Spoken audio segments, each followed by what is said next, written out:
All right, everyone, it is about 3:33 and I want to be respectful of everybody's time. So I think we can go ahead and get started. As I said earlier, I'm Amy String, Chief of Legislative Relations for DelDOT, and we are very excited to be here today. We wanted to put this together with Senator Sturgeon and Representative Griffith because we realized there's still a lot of questions about the timeline and the project in general. So we wanted to give everybody an update and also give everyone the opportunity to ask questions about the project if you have any. So the plan is to provide a brief overview of the project and where things are now. And at the end, we'll open it up to questions. We are going to ask that in the interest of time, please keep your questions concise so that we can make sure we get to everyone's questions. And I'm going to turn it over to the DelDOT team now so that they can introduce themselves and tell you who they are. All right. Thanks, Amy. My name is Jason Hastings. I'm the Chief of Bridges and Structures for DelDOT. I guess maybe Mark, you want to introduce yourself? Sure. My name is Mark Buckle. I'm the Chief of Construction and Materials for the department. And we have Evan with us. Hi, I'm Evan Brodsky. I'm the area engineer for the project.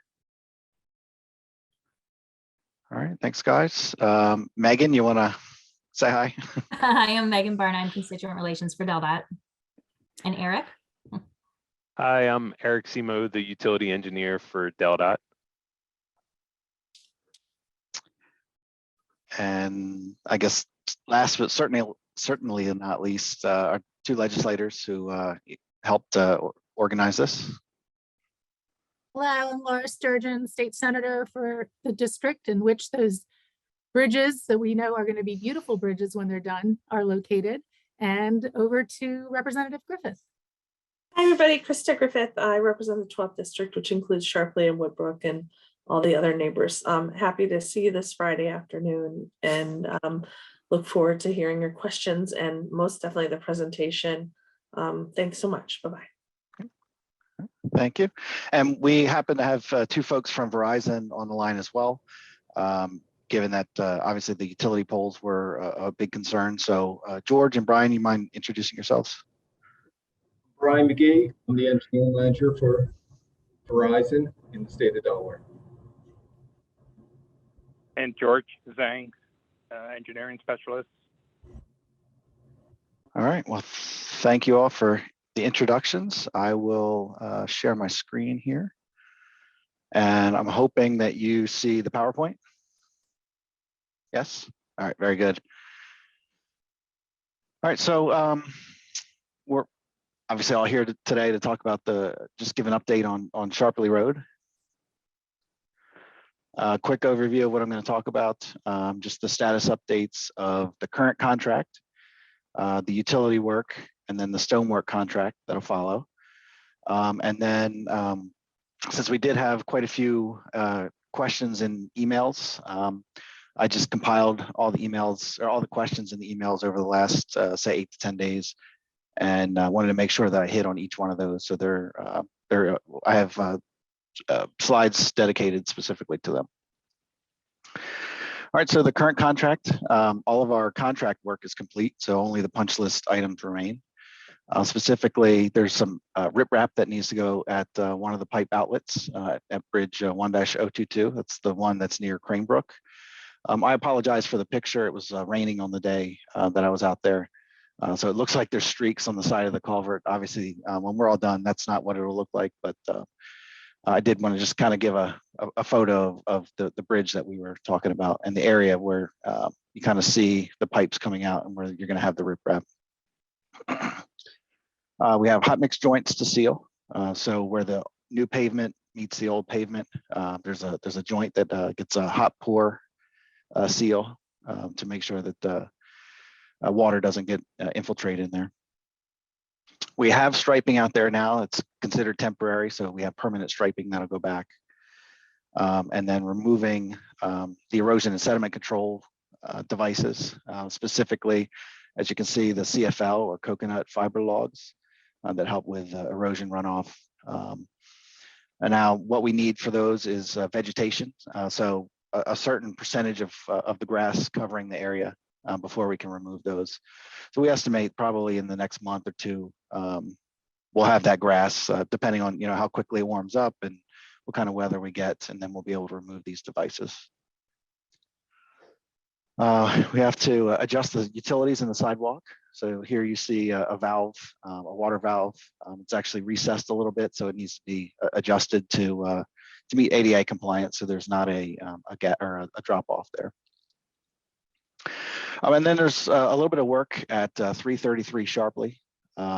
So when we installed the sidewalk, it changed some of the grading of the driveway, and now the resident is kind of bottoming out as they enter and exit the entrance there, or the driveway. And so we're gonna have to do some adjustments. And that work will probably occur over the next month or so. We just got the pricing in from the contractor to make these adjustments. We just got that in today, and so our construction folks, Evan and his team, will go back and forth with them to make sure they get the proper pricing, and then schedule it and get that done. So update on the utilities. So Verizon has put all their poles in the final position, and they relocated the line, all their lines. Delmarva relocations were complete. They actually got the guy anchors removed yesterday. That was the one thing remaining for them before Verizon could finish their work with the poles. Comcast got all their lines removed. And as of yesterday, there were 2 poles that remained to be moved, but we found out about 25 minutes ago that Verizon completed their pole removal earlier today. And so so now the poles should be back in the final configuration. And just a kind of a reminder, a recap of some of the changes with the utilities. Recall, this is the original configuration. So in blue, these blue circles are the original poles. They were spaced at about 200 feet or so. When we came in to do the work, we had to move the lines in order to be able to construct the culvert. And so we added the 4 in red as well as the 2 in pink in order to get the lines to be able to go around the work area. And let's see. And so so the final configuration, we have these 2 pink poles that are, well, they're not actually pink out in the field. They're pink on the diagram. Those are new ones that are going to remain. And then you see the 3 blue that were the originals. Now, you know, we have, like I said, we have the folks from Verizon online who can kind of talk a little bit about what they go through in designing these. But our understanding was that the poles were spaced at much more than what they like to see for their lines. And so anytime they do work in an area, they try to upgrade to current specs in order to, you know, to be in current specs, or meet the current specs, so that they don't have the issues with sagging and other issues with their lines. Ultimately, that's their responsibility. This is not something that we would dictate. We don't dictate how other utility companies design their infrastructure. So I don't know, George or Brian, if you want to just chime in and add to what you saw out here and the reason for the additional poles. George, you want to start, and then I can finish up? So really, actually, you kind of hit it right on the nail. We saw an opportunity to correct the status or the situation that's out there now and make it more acceptable, especially for the weight that our cables can carry, and even on this section here. So basically, that's why those 2 poles are remaining there. Okay. Well, thanks for chiming in. There's a couple of questions later that we'll get to, and I'll have you help to chime in for those as well.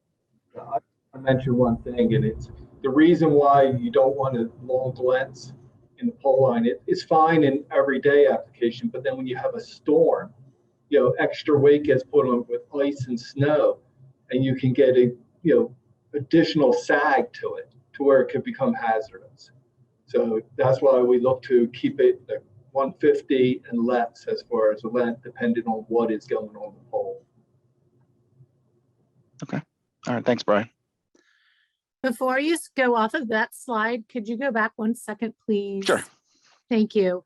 I do not see on this slide the pole that I believe was added across the street on the, what I would call the south side of Sharpley. Is that still there? It was in the corner, in the right of way, in the corner of the Connities, which I believe is that house we're seeing. Right. So it was one of the four that were removed, and it was one of the two that were removed this afternoon. So these four in red, so the two on the north side that had previously been removed, and then these two on the south side were removed today. Both of them were? That's my understanding. George or Brian, that's correct? Because I thought that I was told they were going to leave one because the homeowner had said it was helping them with sagging lines. And yep, that's this one on the north side at the corner of Cranebrook. On the north side. Yeah. Yep.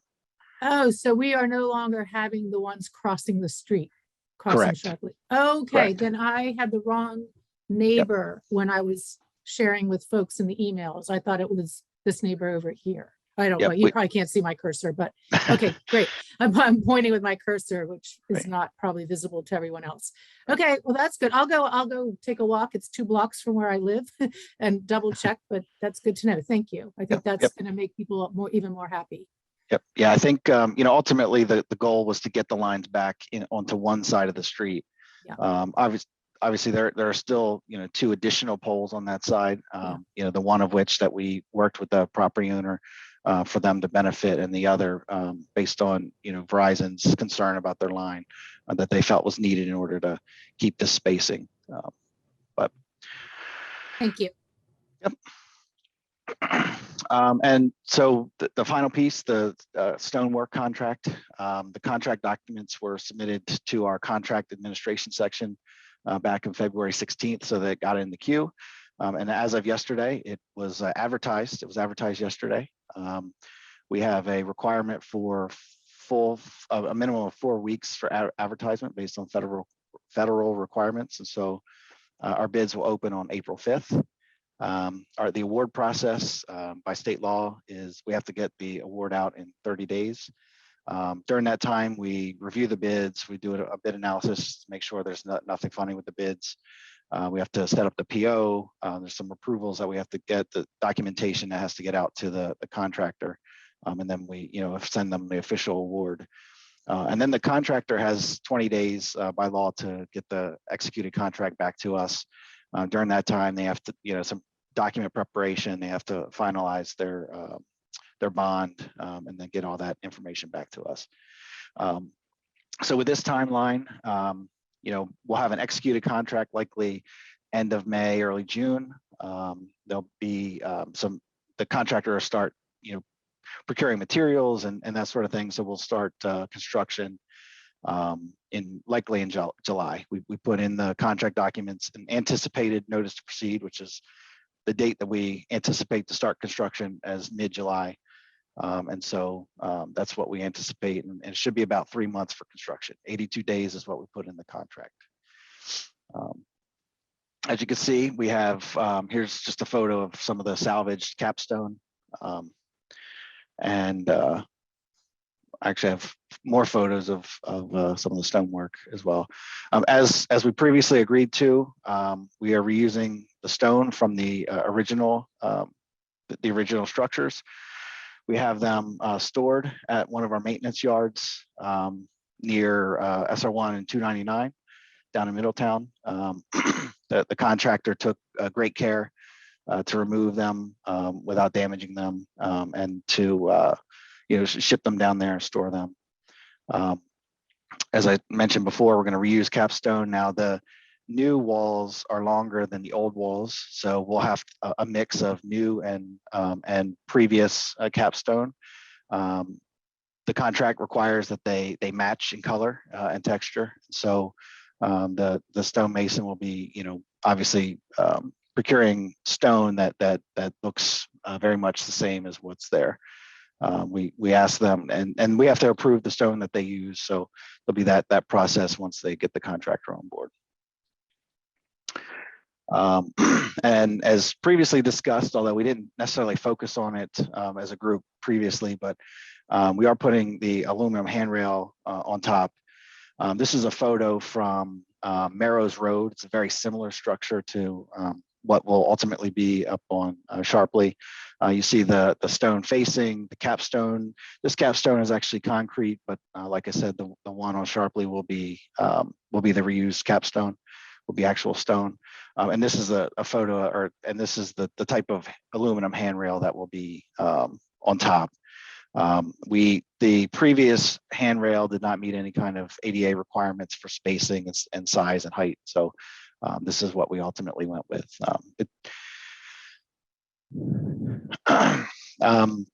So that was the three bullets on the different elements that we were asked to provide a status update on. As I mentioned, here's all we'll get into the slides with all the outstanding questions from the emails. So survey stakes had popped up on Sharpley Road recently. I know they're particularly across from 331 and 321 Sharpley.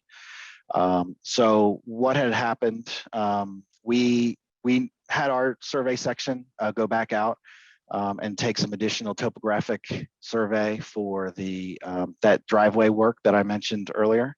And to do that, they set stakes next to the control points, just so that their surveyors knew where to look to set up the control.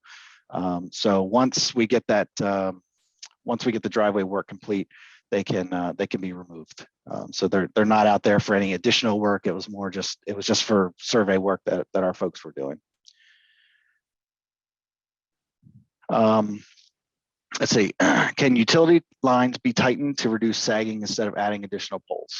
So, as I mentioned before, the utility companies are responsible for the design of their infrastructure. That's not something that we have expertise in, nor do we want the responsibility or liability of telling them how to design their infrastructure. So I don't know, George or Brian, you want to add in anything to this response?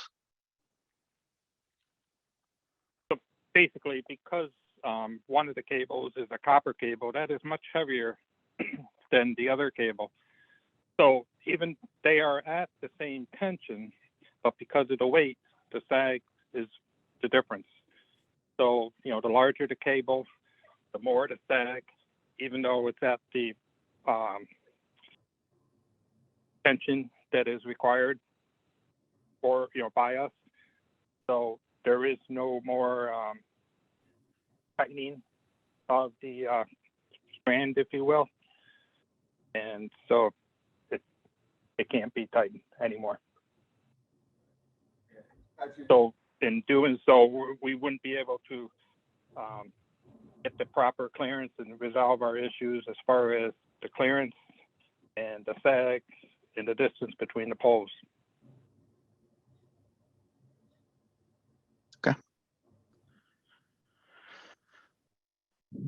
All right, as I mentioned before, the utility companies often upgrade their infrastructure whenever possible, whenever they're working in an area, and it's feasible to do so. So one of the questions that was presented, I was under the impression that the restoration work had already gone out to bid. Why is it taking so long? Without going into too much detail, when we agreed that we needed to put the stonework out or include the stonework, we got a bid, or we got prices from the existing contractor that were astronomical, and so we had to pivot and put a new set of plans and specs together.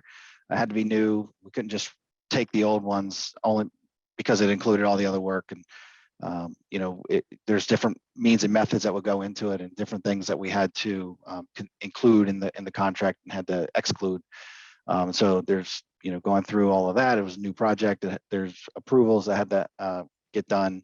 The normal review process. We didn't want to just put out a contract without reviewing it, doing our due diligence, and so and then it got caught in a lot of the contracts that were going out to bid.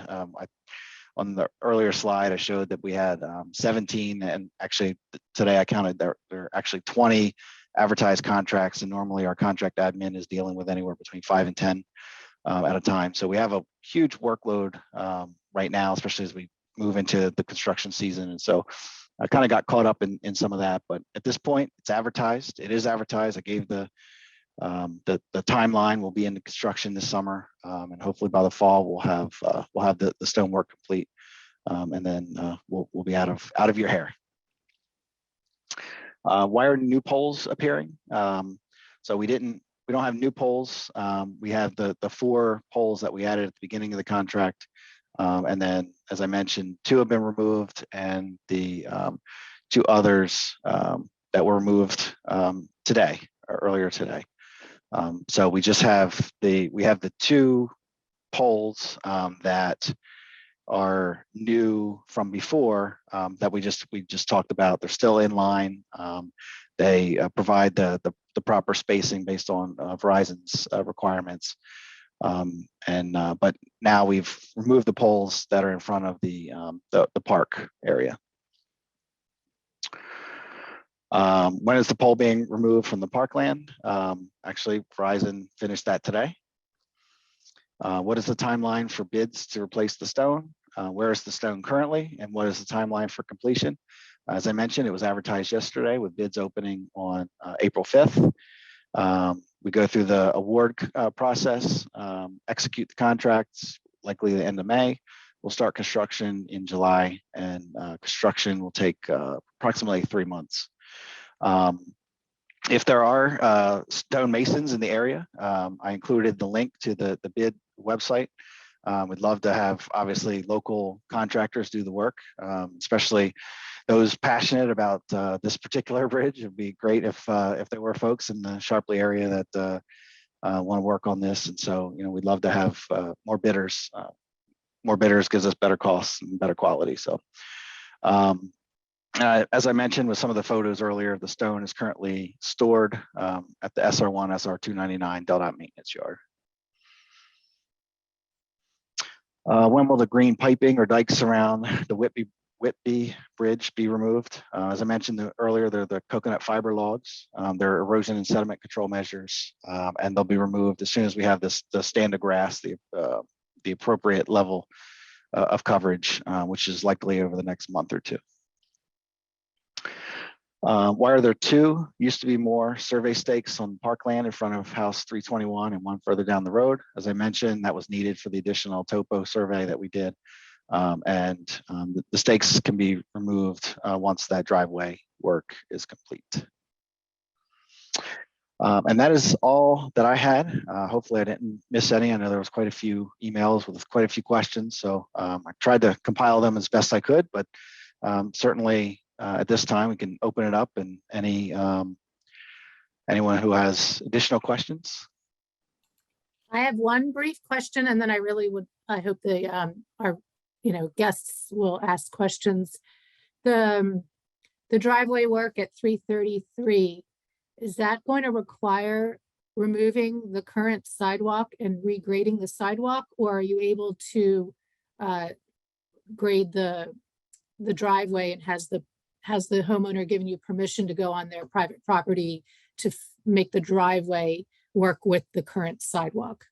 Yeah, Evan, correct me if I'm wrong, but we do have to remove that driveway or the sidewalk across their driveway in order to get the grades to work with the driveway, correct?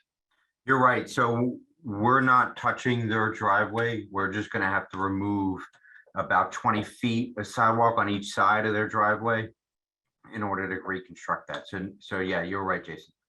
And well, then I have a follow-up question. When you Sure.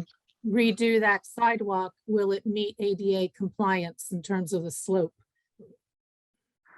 Right. So that in the final configuration, we received an RPE, which is a request for exemption. Practical exemption. Yes. And so based on engineering judgment and the engineering evaluation, we would have gone back pretty far into their yard and driveway in order to make it completely ADA compliant, which would have caused obviously major issues with their property, as well as potentially bigger issues with drainage. As the changing the slopes would have, changed the drainage patterns on their property and potentially the property next door. While it doesn't meet ADA, it's not necessarily excessively outside of it.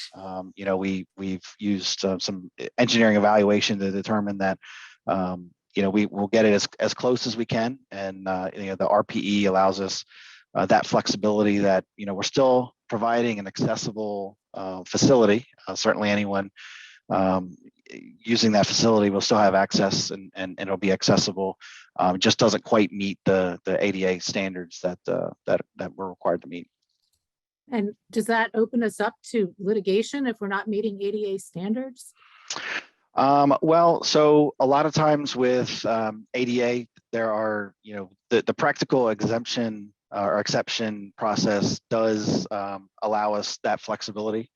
Certainly someone could pose a suit, but those types of evaluations, engineering judgment, engineering evaluations, they allow us a better defense in those cases. Because sometimes there's not anything you can do, and sometimes there's things that are just not feasible, in order to make it work. And so this is one of those cases. We had our ADA specialists review it, and make sure that, and they have to sign off on it, and they signed off on it. So we feel comfortable, and this is a process that the department has, and the department has gone through and been evaluated on from an ADA standpoint. So we feel pretty comfortable about the overall process, as well as the decisions that we made at this particular location.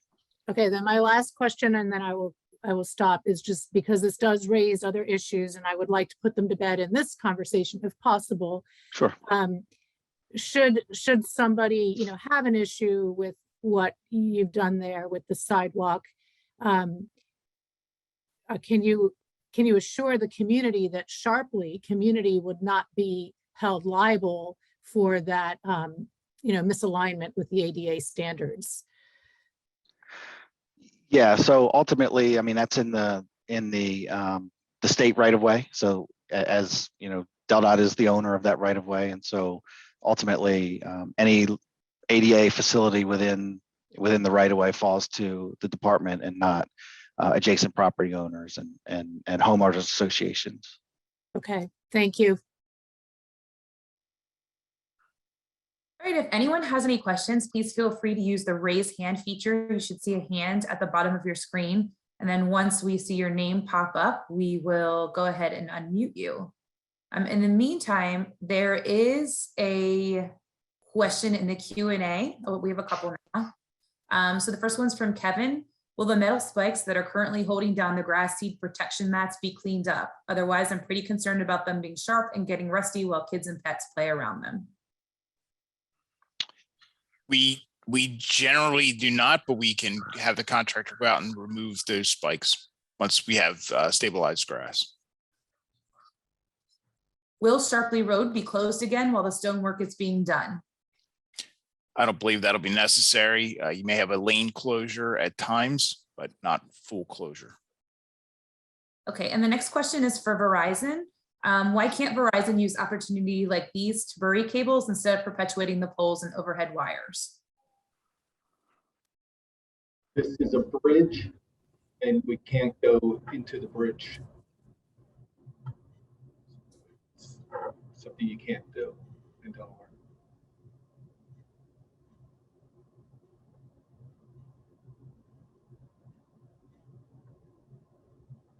Do we have any more questions?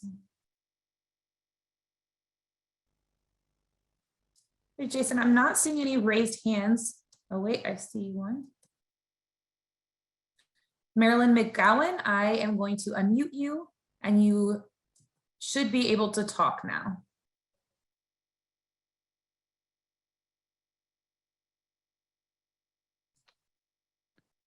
Does she have to unmute herself, or? Yeah, I think Is so. that there okay. we go. She does. Okay, She there has, you I go. have unmuted her on. There we go. Okay, thank you. To date, could you tell us how much has been spent on this Sharpley Road project?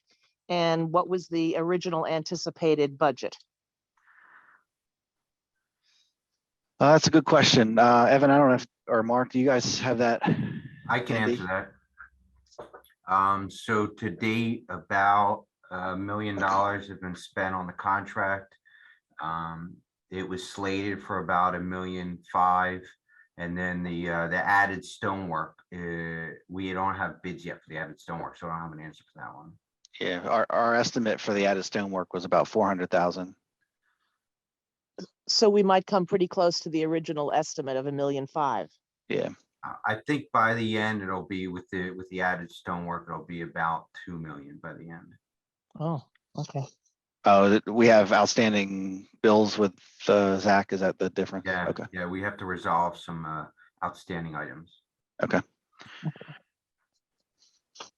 Expensive. Yeah, that it is. Thank you, fellas. Thank you. Are there any additional questions? Amy, I see new ones in the chat.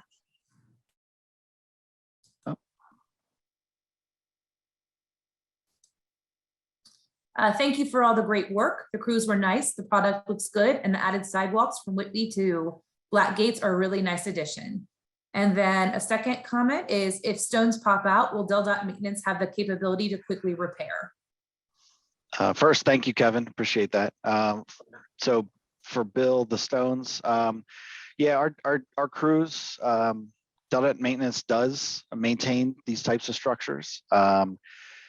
Now, quickly repair, I mean, it kind of depends on workload and staff availability. You know, they certainly try to address issues wherever they can. Obviously, they're going to prioritize things in the road or safety concerns before they would prioritize you know, stone on the side of the road. But certainly they do have that capability of doing this kind of work. And if they don't, we do have contracts with contractors as well that they often rely on to help supplement their workload, their staffing.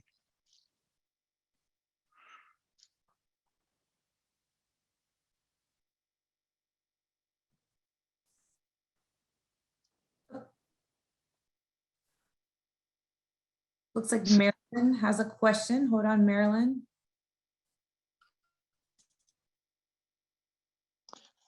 Sorry, last question. Is it possible to get the list of attendees from this meeting, both from your side of the Zoom as well as the Sharpley attendees?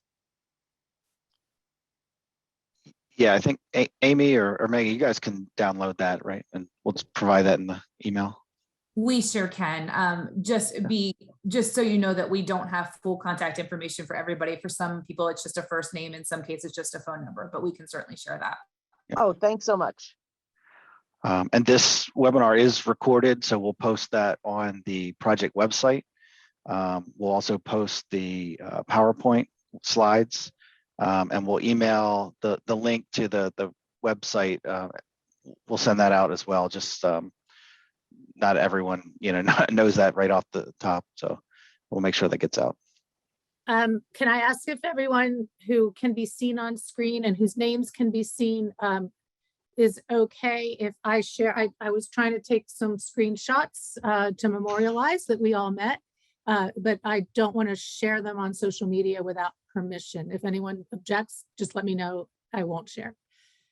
Marilyn, your name does appear, and since you're not, you know, you don't work for government, I don't want to make any assumptions.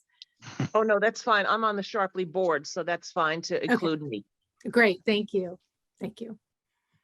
Make sure you used good judgment, Laura, in terms of. Oh, well, I was taking expressions. several and I don't want people to think I was vain. It's just some people were in the middle of drinking a water and other people were like, yeah. So I was trying to get a good one. How about if everybody smiles for me real quick, who can be seen? So I know it'll be good. Ready?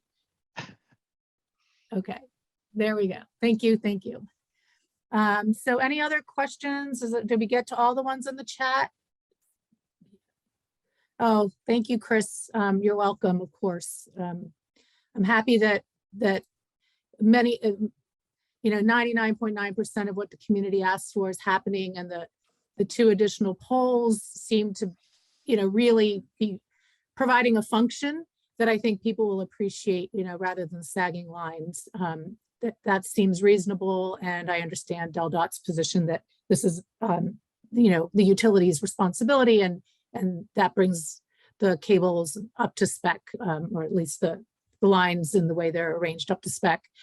So I'm thrilled for the community that they're getting their stone bridges with their capstones, original stone. I have driven around some of the other very expensive parts of the valley and seen that in some of our most beautiful areas in the Brandywine Valley, the capstones are concrete. They're not original stone. And so I would say Sharpley is getting actually, more beautiful bridges than what I've seen out on like Snuff Mill Road and Owl's Nest Road and so forth. So I hope that everybody's very happy in the end. We'll be eager to see the final product, but and I wish it could be sooner, but if in the end it looks like people envisioned and hoped for, then I certainly expect them to be satisfied. Krista, did you want to share any last words? Just briefly, because I know it's the weekend and everyone probably wants to start to get outside a little bit. Just thanks everyone for being here.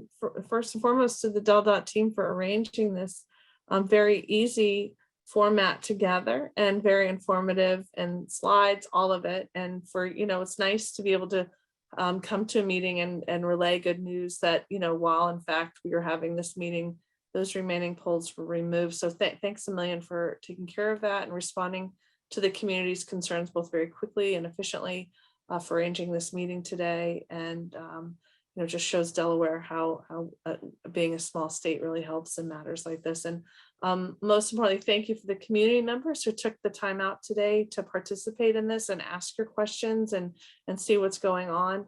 If ever Senator Sturgeon or I can provide any additional information or help to you, please be sure to call us or email us. Our emails are pretty easy. It's just our first name followed by a period followed our last name at delaware.gov. So krista.griffith@delaware.gov or laura.sturgeon@delaware.gov. So again, deeply appreciative to the DelDOT team and Verizon. Thank you also for jumping on. I'll be sure to tell Bonnie Metz that we're grateful to have you, and thanks to our neighbors for being with us this afternoon.